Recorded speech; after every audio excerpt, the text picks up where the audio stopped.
Go find your basket of fruit and pick out an apple you think looks good.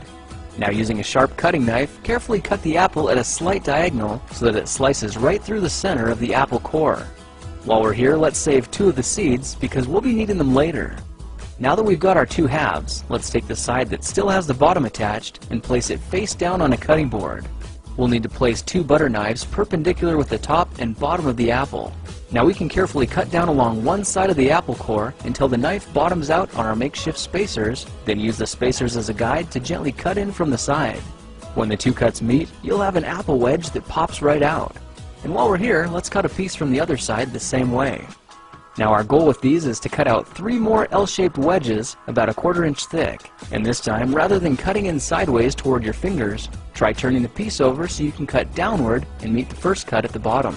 Now with a little wiggle, a new apple wedge should break free. If you repeat the process 2 more times, then stagger the pieces back together, the effect is a beautifully layered wing. Now just cut the other piece the same way and your swan's body should look like this. To make a place for the head, all we need to do is carefully cut into the front of the body and gently lift the pieces out to reveal a clean and fairly deep groove.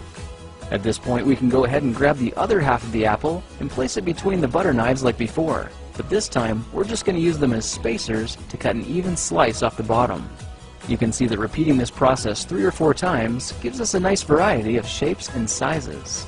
Now look for a piece that resembles a heart that's been slightly flattened on top. All it takes to form the swan head is 3 strategic cuts with a knife. I made 1 angled cut to form the head, a horizontal cut to form the neck, and 1 slanted cut at the bottom for the base. Now you should be able to see how this is coming together, and to clean it up a bit, just use your knife to round off the sharp edges. All that's left now is to place the apple seeds where you think the eyes should go, then use the side of a butter knife to press them firmly into position. When both eyes look good, simply drop the neck into place, and you're done. You've just created a beautiful and decorative apple swan. I spritzed mine with a bit of lemon juice to help prevent it from turning brown, then put it on display to show off for our dinner guests later that night. If you try using different apples, you'll get a nice contrast of colors, and every bird will look a little bit different.